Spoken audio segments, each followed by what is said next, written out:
ntago nzijyana Juma utanyiintroducing arizancanga mula nsasha mula mbona nzakwama utabyipevera nge bizangora Mbwirira dadi, mbwirira mami wawe bidatinze umukwe wabaraje yakunze umwana wanyu disi bambari proud iwe cyane nagajya aca ku ruhande mbwirira musaza wawe lo andebe kuri TV utunga agatoki ngo do babwire ko ndi kado ndi na kapu ufite do babwire ko n'inshingano z'urugo ngo washo yakatiye misi wa demiri ankunda nazwi naha mu mudugudu babwire ko ngukunda binarenze babwire ko saro y'iwanyu magera ikirenge genda ubabwire ko buhari windushya kandi ubabwire niba upfa ntuzambaze ntago nzijyana utanyiintroducing arizancanga nta n'umwe mbona nzakwama utabyipevera nge bizangora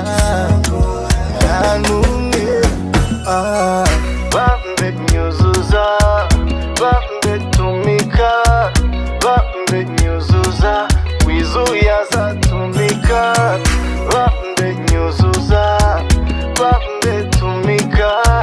bambe nyuzuza wizuye azatumika bwira nyokorome wawe konje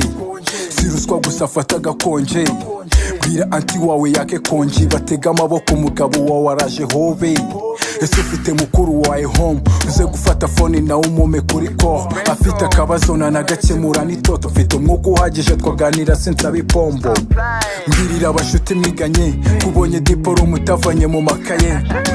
mbwirira bwa busore bukwihesha keya bukura amabwisa ububwire ko budusema genda ubabwire ko buhari windushya kandi ubabwire niba upfa ntuzambaze ntago nzijyana utanyiintroducing arizancanga nta n'umwe mbona nzakwama utabyipevera nge bizangora nta n'umwe bambe nyuzuza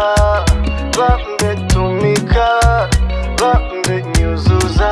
wizuye azatumika bambe nyuzuza bambe tumika bambe nyuzuza wizuye azatumika Juma